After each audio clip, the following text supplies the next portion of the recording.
So this is really to set the stage on how we sequence microbial genomes. I'm going to talk to you about some of the major sequencing technologies, both short and long reads, and how we generally think about analyzing genome sequencing data.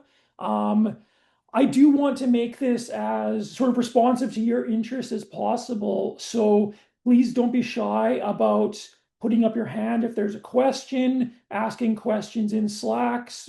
Um, uh, if you won't feel like you just want to unmute and ask me something, interrupting, that's completely fine. I love answering questions.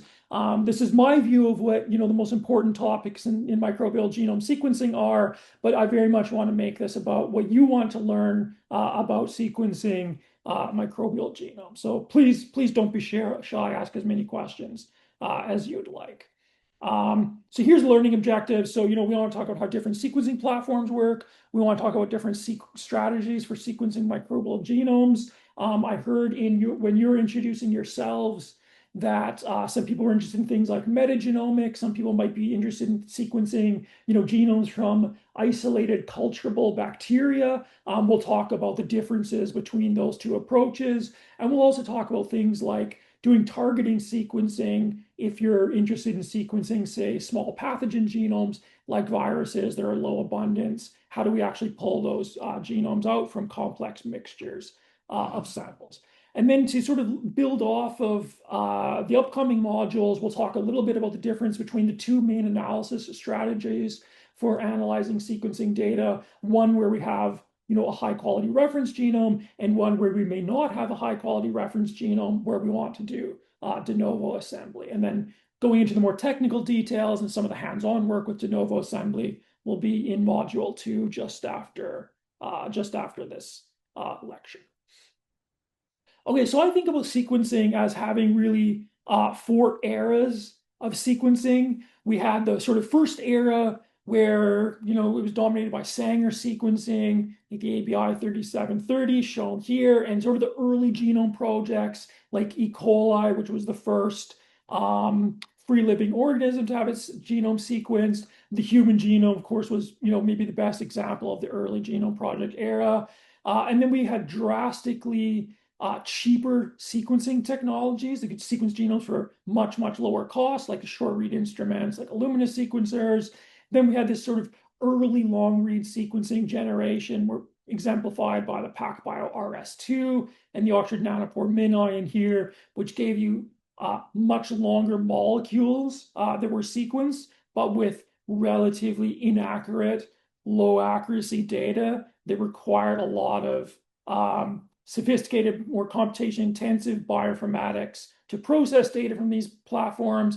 But now we're in this, what we call the 4th era, where these long read sequencing platforms has matured, so their read length has increased even further and their accuracy has come up. So we can sort of routinely assemble complete end-to-end genomes for both small microbial genomes, but also increasingly for more complex genomes like the human genome.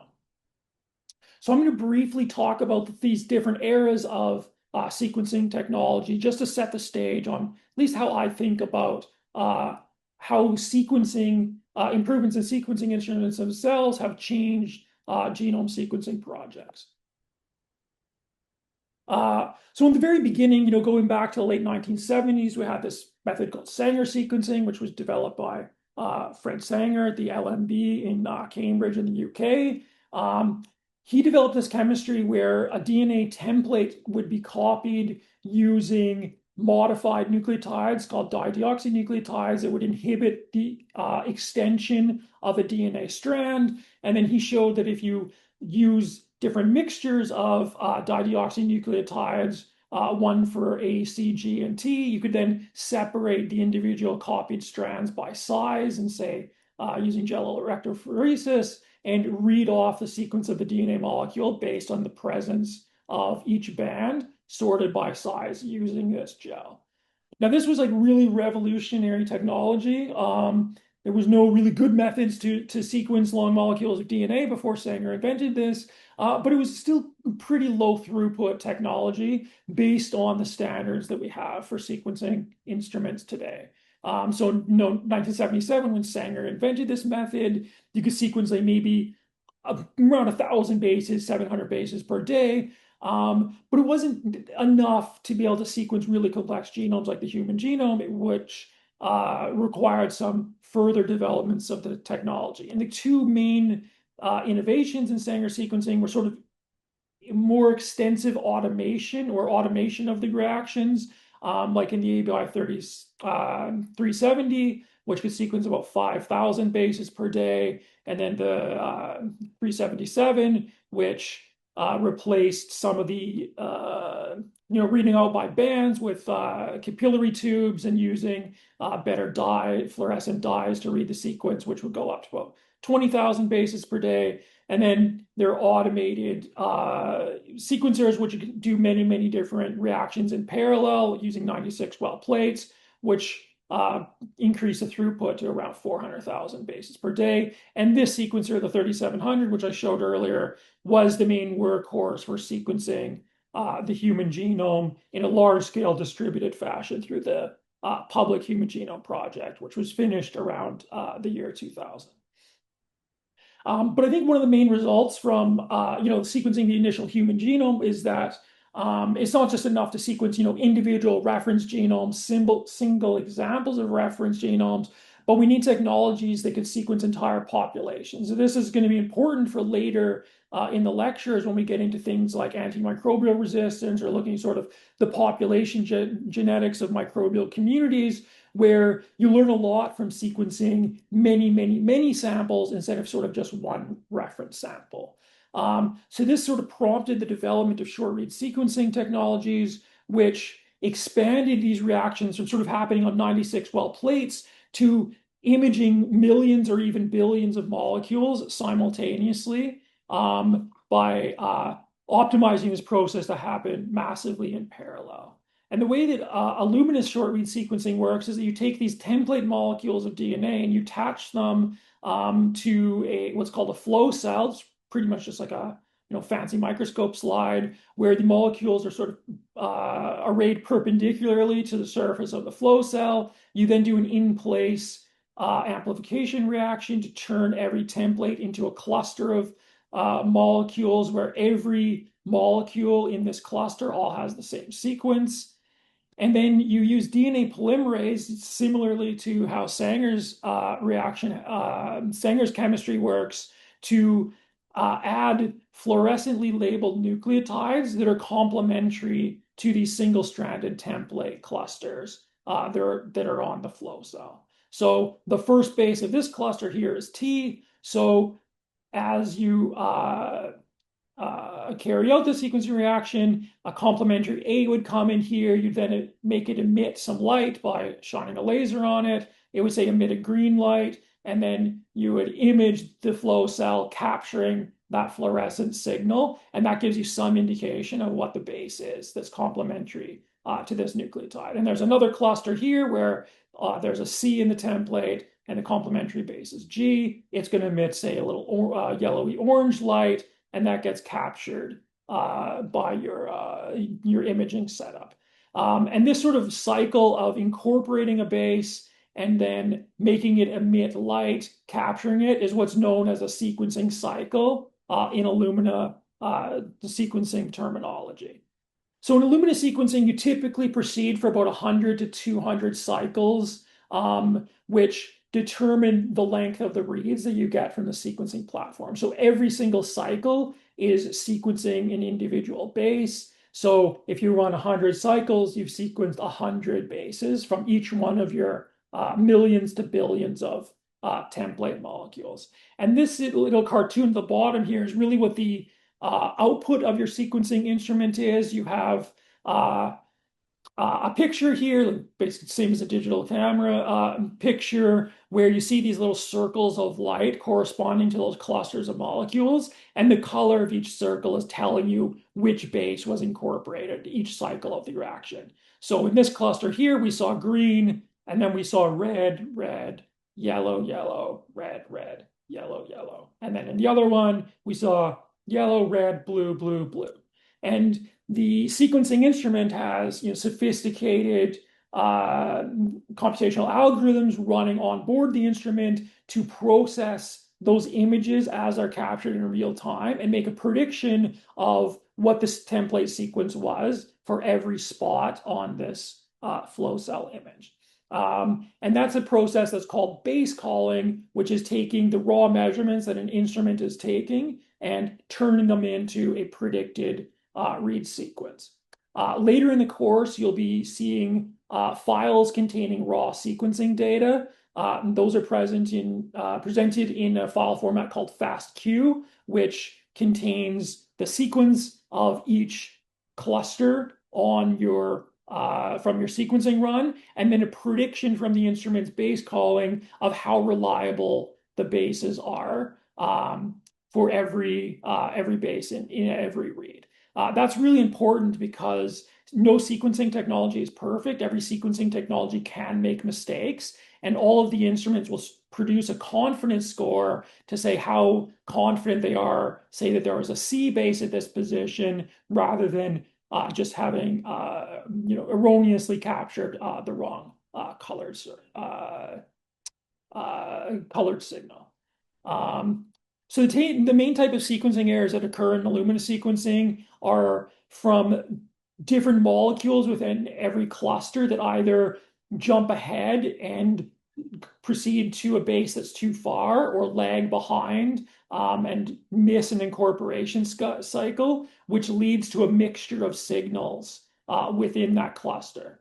And this is what gives you the characteristic error rate of Illumina sequencing, where the error rate increases as you proceed from cycle to cycle, where the bases at the very beginning of the read tend to be much more accurate than the bases at the end of the read, because it gives more opportunities for either some reactions in the cycle to jump ahead or some reactions in the cycle to fall behind, which decreases the purity of these colored signals that the Illumina instrument is looking for. I'm going to just pause there about Illumina sequencing and see if there's any questions that anybody has about how Illumina sequencing works or some of the characteristics of the data that you might be working with.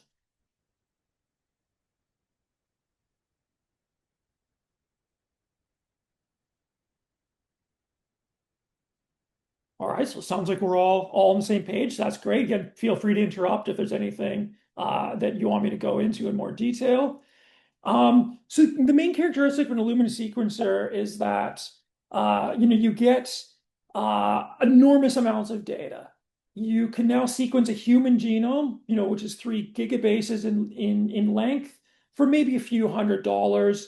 That means you can sequence bacterial genomes for less than $100, maybe $10 if you very, very highly barcode samples on a single flow cell. The error rate of Illumina sequencing is very, very low. We typically think about it as about 1 error per 1,000 bases that are sequenced, and these errors are mostly substitutions, where it will misidentify, say, an A base as a C base, or so on. And one interesting thing about Illumina sequencing that is unique with respect to the other sequencing platforms that do long reads is that it can sequence read pairs.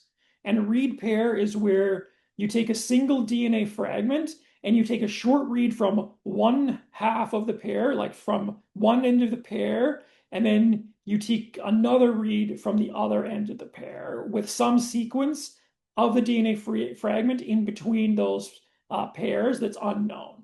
And all of the sequence analysis algorithms that we're going to be talking about in this class, like read mappers, like genome assemblers, will understand that reads come in pairs with some sequence in between them that's unknown, and account for that to try to resolve some of the more repetitive regions of genomes.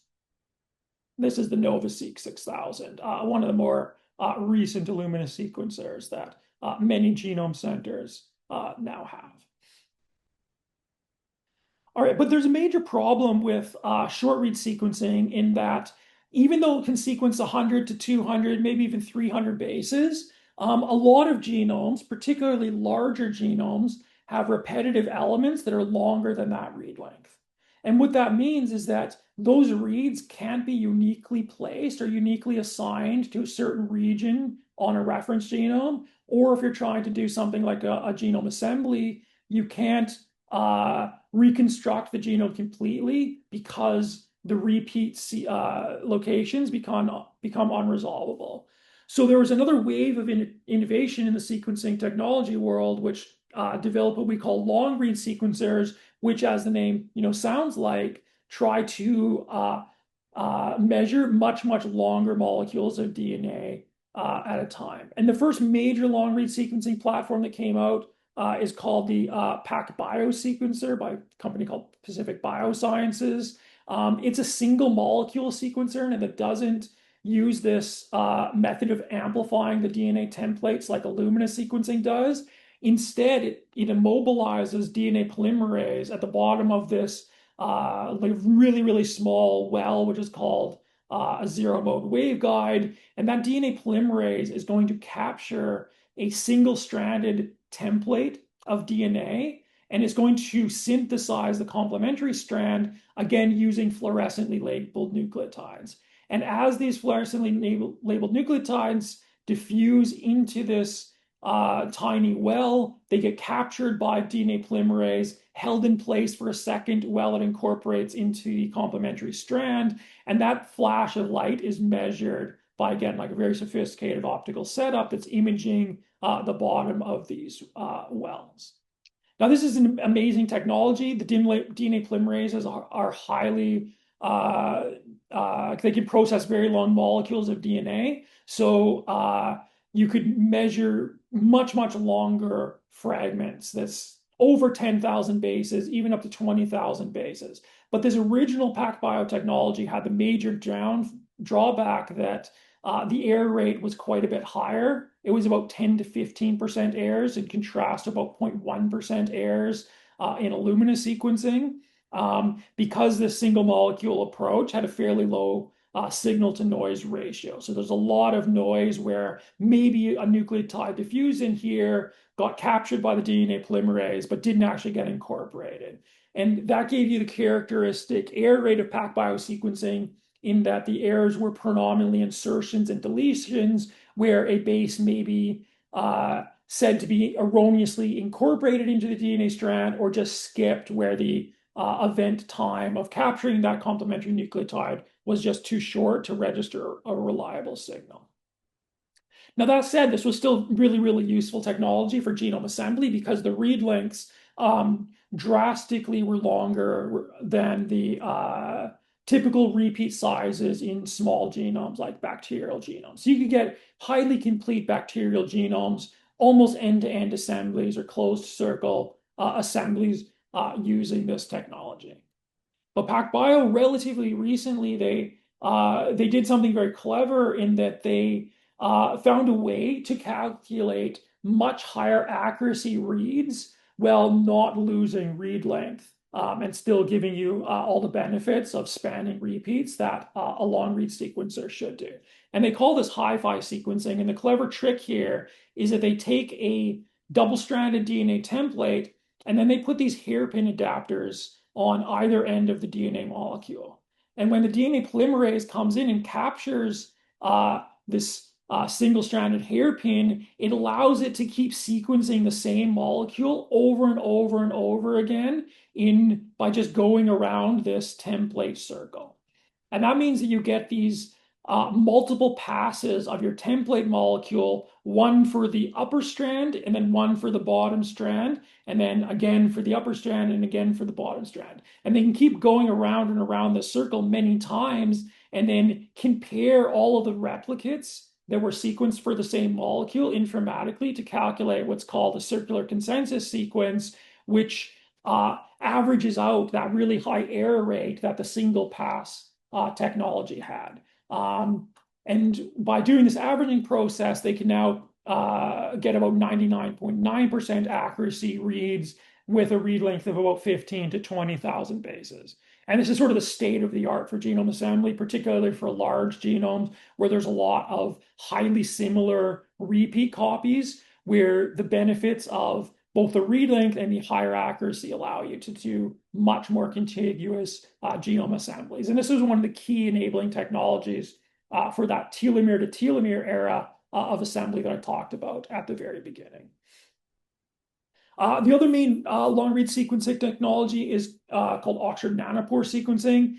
The really unique aspect of nanopore sequencing is that it is a miniaturized sequencer. So this is the MinION. It just connects to a laptop or any other computer with a USB cable. You pipette your sample into a little port on the top of a flow cell, and then the DNA molecules get pulled through this little array of nanopores for sequencing. There's a lot of applications of this in the infectious disease space. Some of my collaborators took one of these to Africa to sequence Ebola genomes directly in Guinea to build sort of a picture of how the virus was mutating over time. This was extensively used for SARS-CoV-2 for a lot of national sequencing projects that couldn't afford the larger Illumina sequencers, which can run to sort of millions of dollars for the instruments.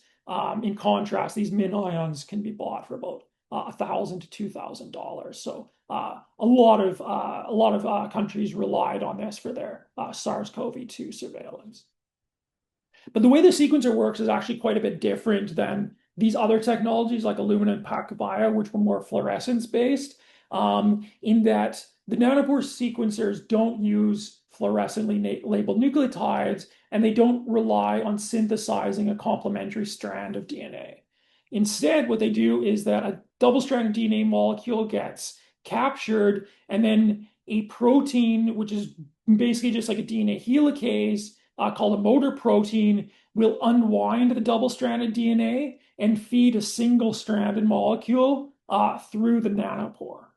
And this nanopore is embedded in some sort of membrane which isolates current from one side of the flow cell to the other side of the flow cell. And if you apply a voltage, it's going to force current to flow through this channel. And as the DNA molecule passes through this little constriction here, it's going to occlude the flow of current. So it's going to block the flow of current to some extent in a way that's characteristic of the identity of the nucleotides that are in this little constriction here.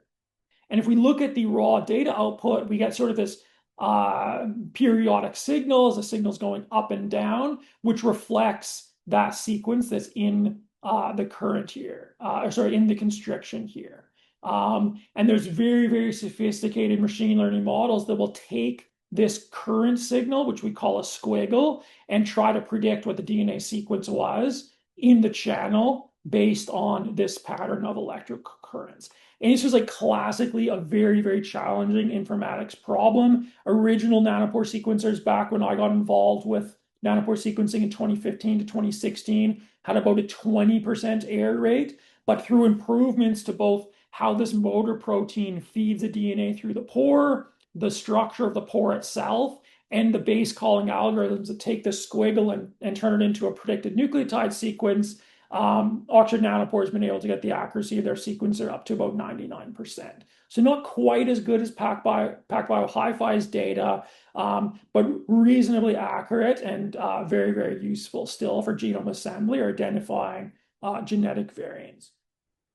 Something that's really unique to nanopore sequencing is that there's not really a read length limit, unlike, say, PacBio sequencing, where you're sort of limited by the processivity of the DNA polymerase. As long as you can very, very carefully handle your DNA, and as long as you can sort of keep the molecules intact during the library prep, you can sequence extremely long molecules. It's relatively routine to sequence molecules that exceed 100,000 bases. People have sequenced megabase length molecules before. I think the longest that anybody's ever sequenced is a 4 megabase stretch of DNA in a single read. And if you think about things like the E. coli genome, which was one of the first genome projects I mentioned at the top of this lecture, E. coli is about 4.6 megabases. So now we can sequence in individual reads with great care in the library prep that pretty much span the entire E. coli genome. And I think many of us in the sequencing technology field are hopeful that one day we can feed entire chromosomes through there. We're not there yet, and DNA has a lot of nicks and other sort of damage that would need to be gotten through, but just the scale of the reads that are being produced now have drastically improved our ability to assemble genomes, and then again are one of these key enabling technologies for the telomere era. So here's just like a platform comparison, just to summarize that. So this is the PacBio. I think this is the Sequel instrument. I can't remember if this is the Sequel or the Revio. PacBio's pros are accuracy, 99.9% accurate, pretty good read length, 15 to 20 kb. They can directly detect base modifications, like things like DNA methylation from the fluorescence images that it captures. The con is that these instruments are very, very expensive, so you can't really put them in a routine molecular biology lab. These need to generally go in larger scale genome centers that can afford to buy and run them. In contrast, the Oxford nanopore sequencers, they can generate these ultra long reads. Those are reads that are 100,000 bases or longer. The instruments are somewhat cheaper. This instrument, the P24, which can run 24 flow cells at once, is about half the price of a PacBio instrument. These smaller sequencers that have less capacity, can only run 2 flows at once, are more in the order of tens of thousands of dollars rather than hundreds of thousands of dollars. Something that's not super relevant for this course is that they can directly measure RNA as well instead of converting RNA to cDNA. That has some interesting ability to detect modifications to RNA, and you can also detect DNA modifications as well. This is something that my lab worked on quite extensively for a few years. The major con, however, is the slightly lower accuracy, and the errors tend to cluster in particular motifs like homopolymer runs, which are more prone to having insertions and deletion errors. Maybe I'll pause there again for any questions about long read sequencers. Yeah, Ireland, please. My lab has a nanopore, but we don't have a PacBio. I'm just wondering, I know with the nanopore you have to be so careful with the DNA so that it doesn't shear. Yeah. Do you have to be as careful with the PacBio, or is it like more accurate even when the DNA does shear? Yeah, so the trade-off here is really like read length. If your DNA is a little bit sheared or fragmented, you're going to have just shorter reads coming out. Now the question is going to be like, what's the read length that you need for your analysis question? So if you're trying to do, say, a genome assembly, a 10,000 base pair read for a bacterial genome is probably sufficient.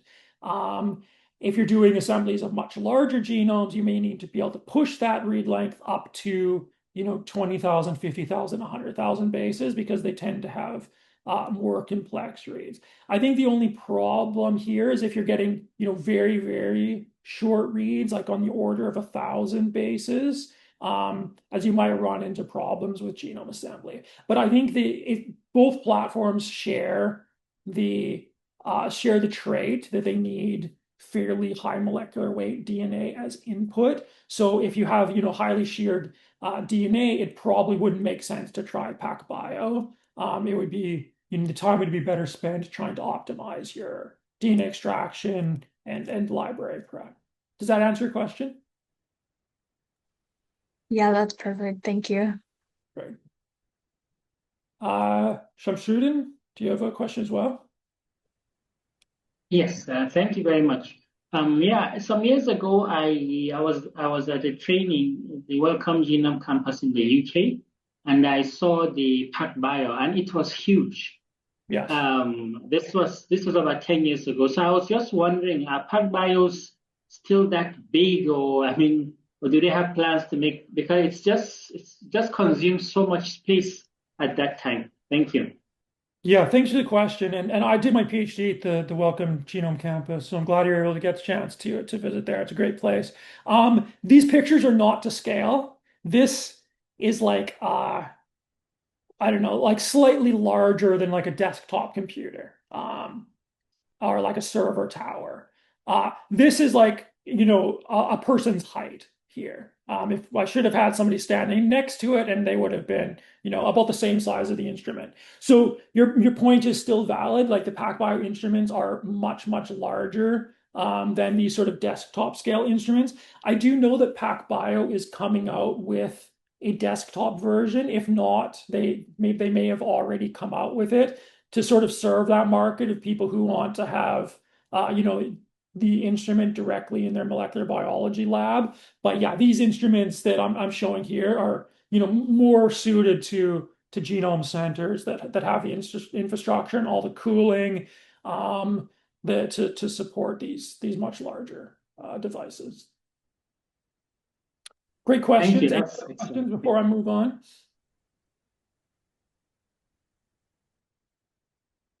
All right, so this has been a general overview of the sequencers themselves. I'm going to talk a little bit about bioinformatics. So, as I mentioned at the beginning of the lecture, we have sort of two main streams for analysis. We have a reference-based stream where we have like a high-quality reference genome for the species that we're studying. I've mentioned E. coli a few times. SARS-CoV-2 had a reference genome assembled very, very early in the pandemic. The human reference genome was, assembled and curated at incredible cost. It's been fundamental to the fields of human genetics. And whenever we have a reference genome, the way that we're usually going to work with it is that we're going to take our sample, which is shown at the bottom here. We're going to fragment the DNA and make a sequencing library. We're going to put that sequencing library into our sequencer. It's going to generate reads, which are little fragments of the genome, the sample that have been measured. And then we're going to take our reference genome and we're going to figure out where these reads came from on our reference genome using a process that we call read mapping.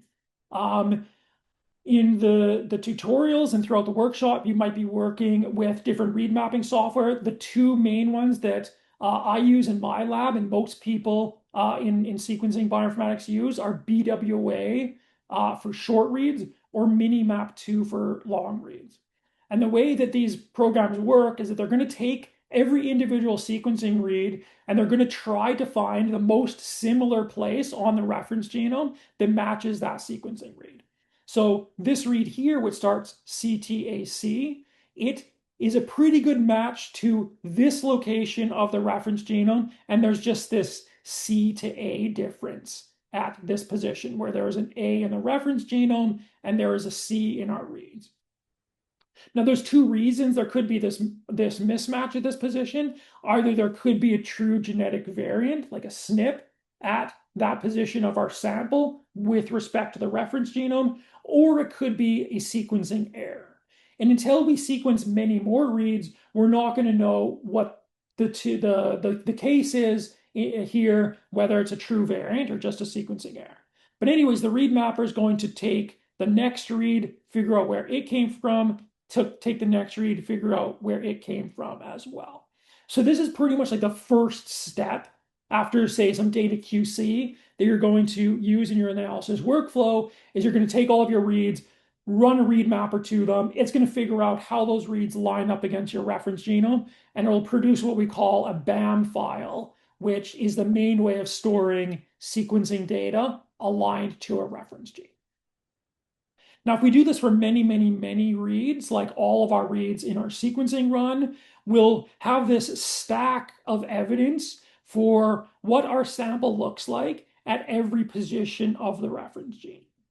And when we design a sequencing experiment, we typically need to decide on what our target sequencing depth is, which is the number of reads that we want to cover every position of the genome.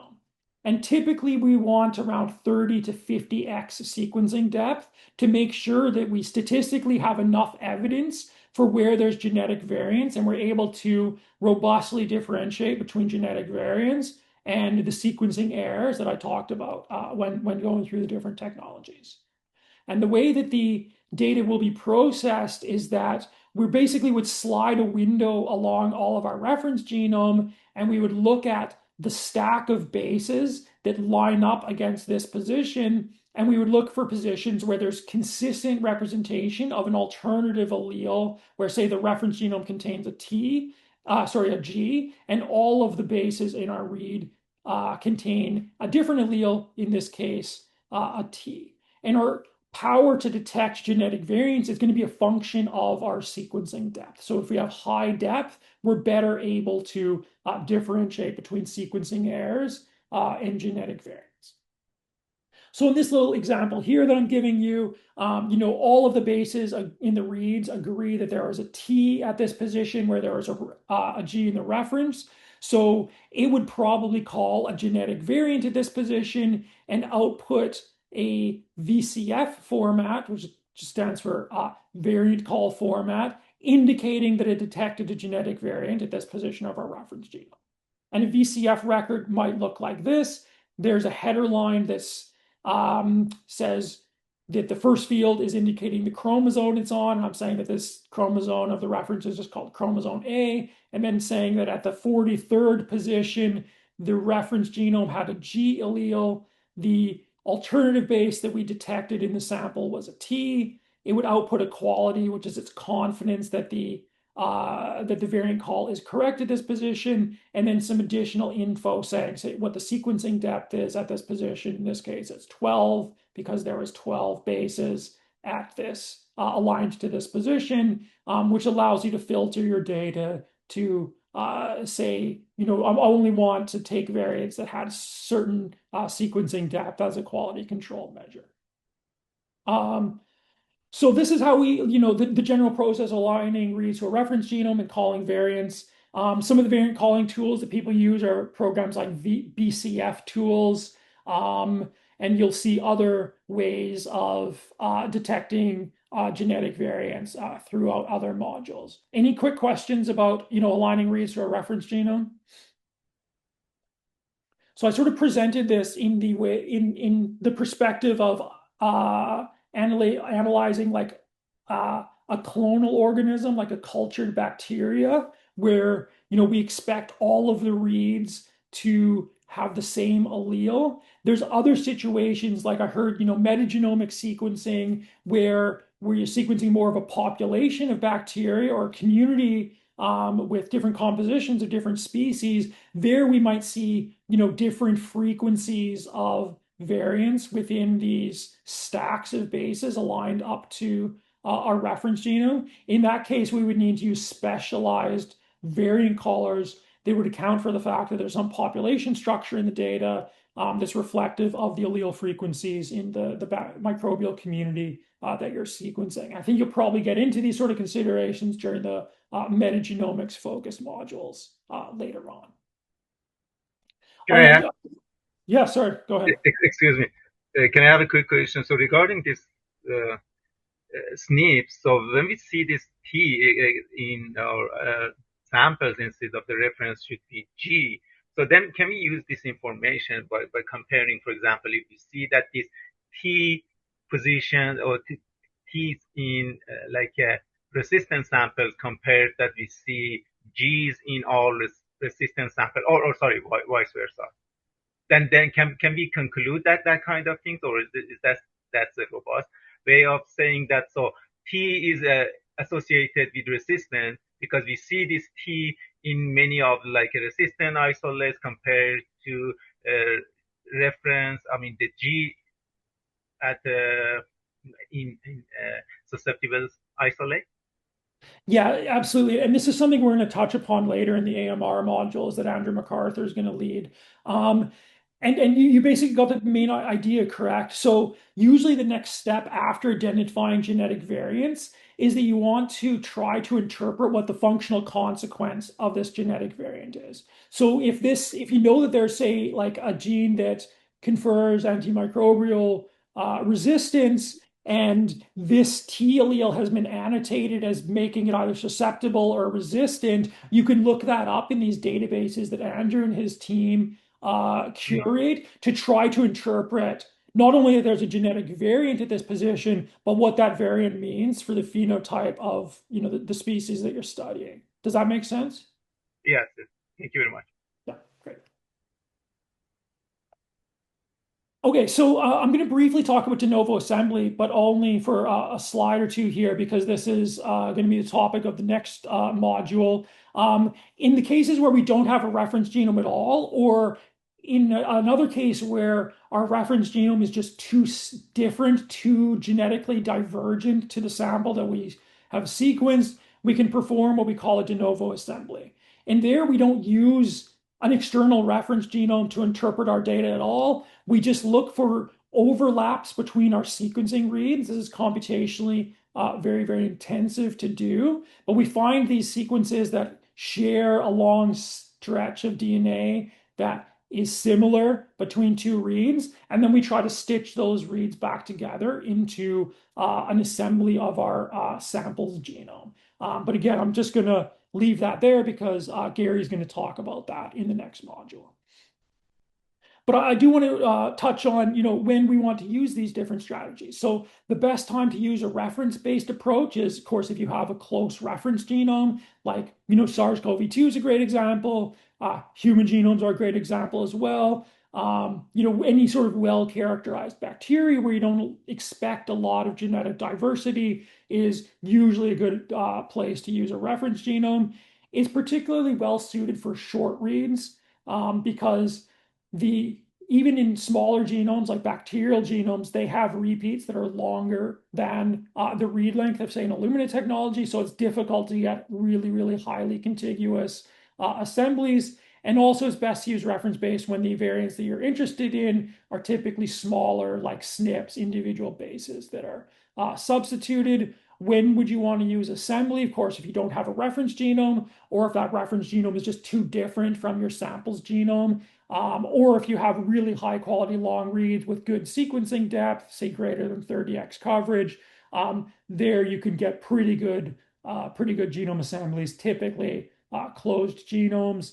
And in particularly, if you're interested in all different types of variation, I heard someone refer to plasmids in their introduction. Plasmids are notoriously difficult to analyze using both reference-based and read mapping approaches, or even just using short read approaches. But plasmids or other mobile genomic elements are a great example of things that can be resolved using de novo assembly and long reads. And I think a lot of the work in the field is now switched into those types of technologies. Pause here. Any other questions? Reference-based approaches versus assembly?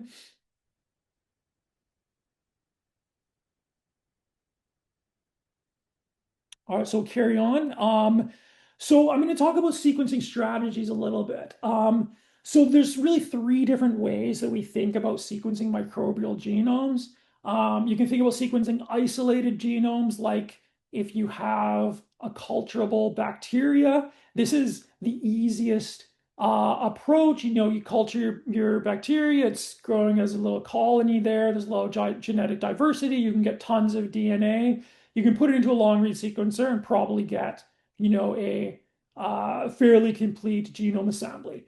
At the other end of the scale, if you're trying to do complex mixture sequencing, like, human gut microbiome or any sort of environmental sampling, metagenomics, that is the more difficult approach, as you're sequencing a large pool of DNA of many, many different organisms, which are in different abundance, where you may not know the complete structure of that community, and you may not get enough DNA to make, say, a long read sequencing library, or it may be very difficult to extract DNA from those communities, making it a more challenging sequencing problem.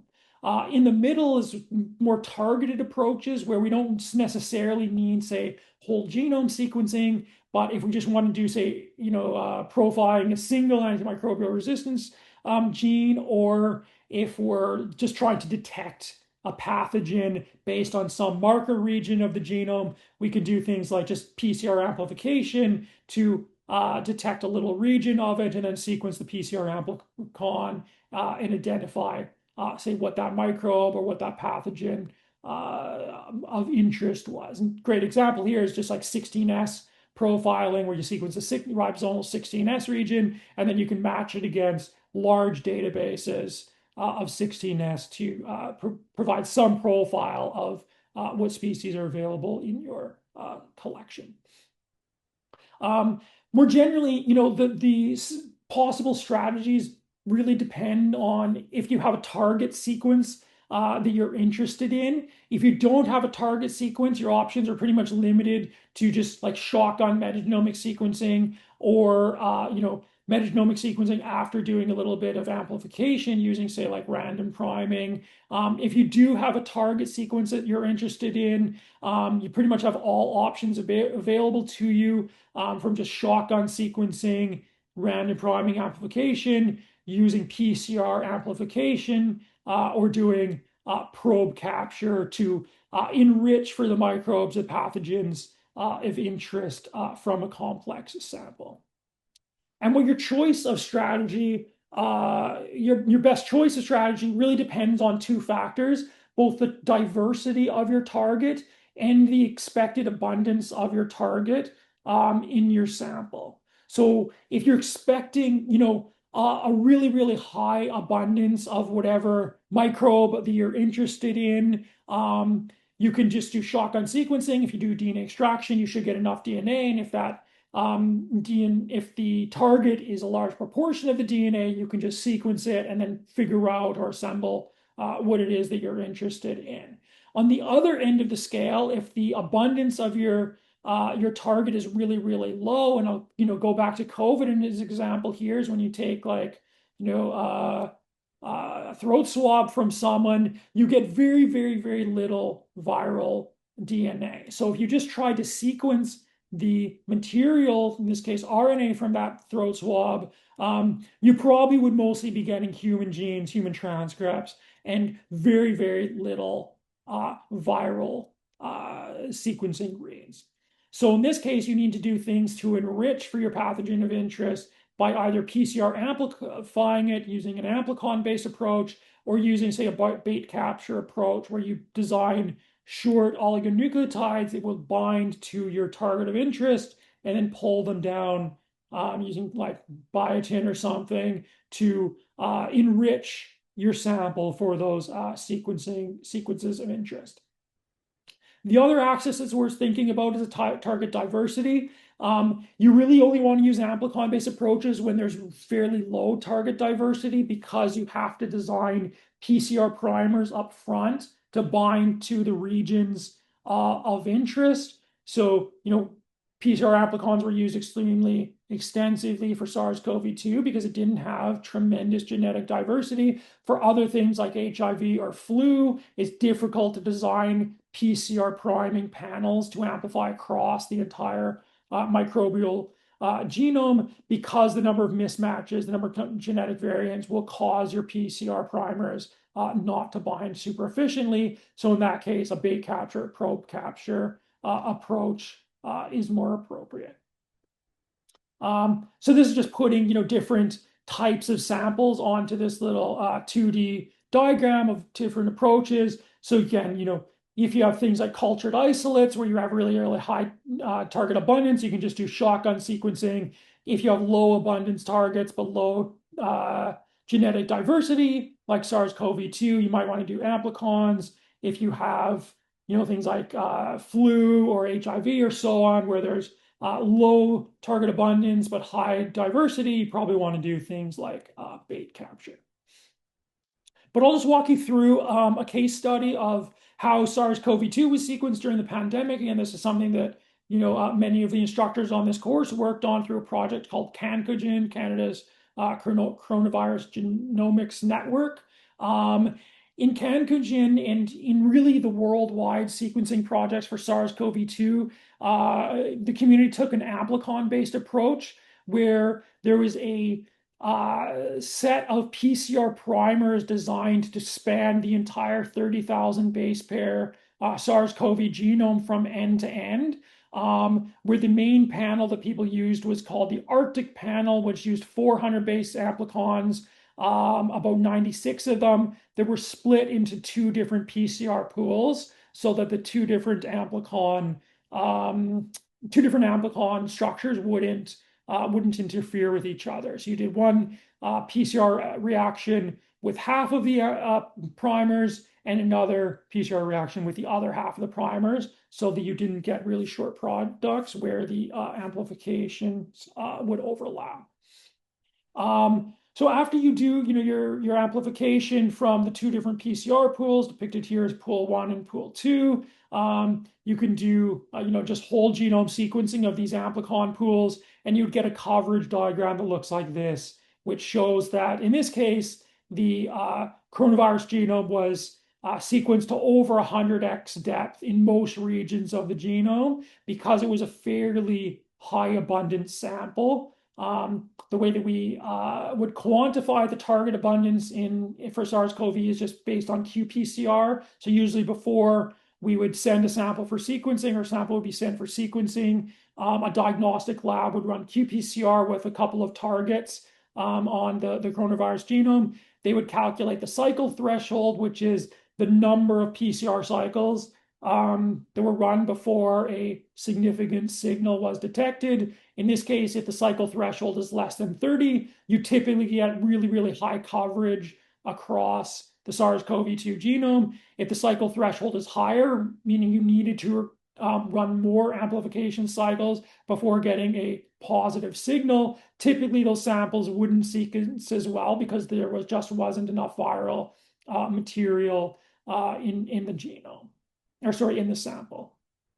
I'm not going to go into this in too much detail, but there was a lot of surveillance projects that sequenced SARS-CoV-2 from wastewater, from just like water treatment plants, and this became, in the later stages of the pandemic, a really important surveillance technology for both detecting how much virus was in wastewater as a sort of proxy measure for the state of the pandemic and sort of the whether there were sort of active infections going on, but also you could sequence the wastewater products to see which lineages, which variants were circulating in the population. That became one of the main surveillance technologies after in sort of the later stages of SARS-CoV-2.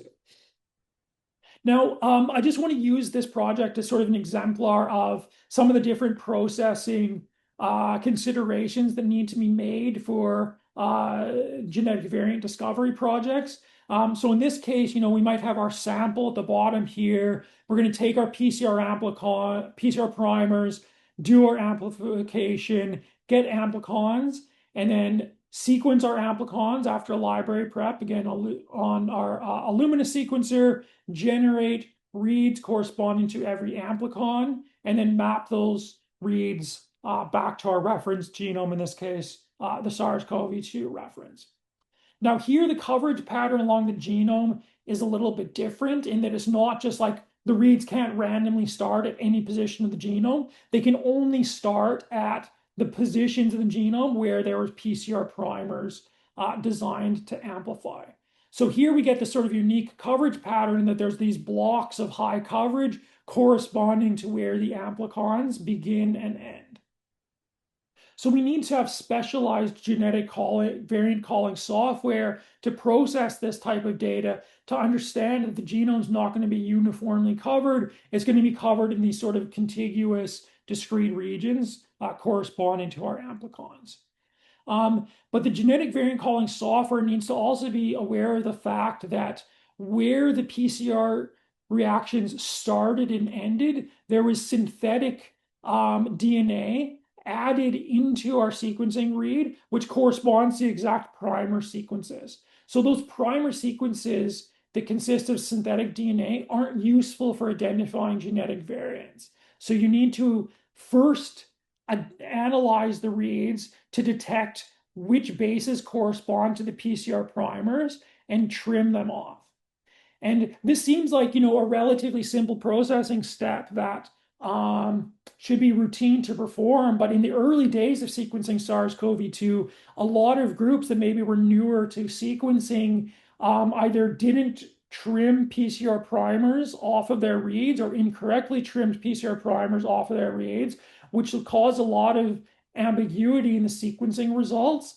And there was, some disputes online about different introductions of, was a virus transmitted from country A to country B that relied on genetic evidence. And some of those papers or some of those works relied on data that was erroneously trimmed, which led to a lot of misleading claims about how the virus was spreading. So this was a point of emphasis for a lot of the sequencing projects, is to get the little bioinformatics details like PCR primer trimming correct to avoid having misleading results. A second challenge of analyzing amplicon sequencing data is that some of the region of the genome may not amplify very, very well. So these three amplicons, this one here, this one here, and this one here, had pretty good coverage, but this region of the genome only had a single read spanning it. And this was a general characteristic of working with amplicon data, in that some regions just underperformed, didn't amplify as well. Maybe the primers didn't bind with the same efficiency. Maybe there was a weird GC content or something.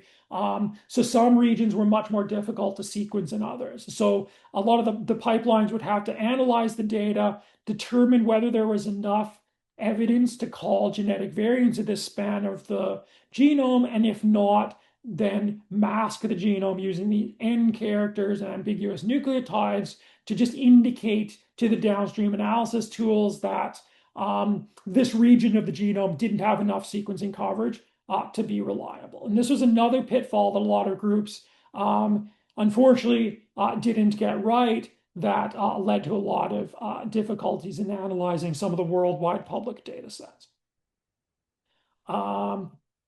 Okay, so I'm just going to wrap up because we're almost at the hour here. So what I talked about is there's many different sequencing platforms, each that have their different strengths and weaknesses. The platform that you want to use really depends on your research question, and to a large extent, the cost and the amount of funding that you have available for your project. My general recommendation is that if you're doing sort of very large scale population sequencing and you have a good reference genome, that the cost of short read methods makes sense. If you're doing anything sort of de novo assembly based, you're looking for these mobile genetic elements, and you can get enough DNA that long read sequencing is appropriate, you probably want to look at long reads there.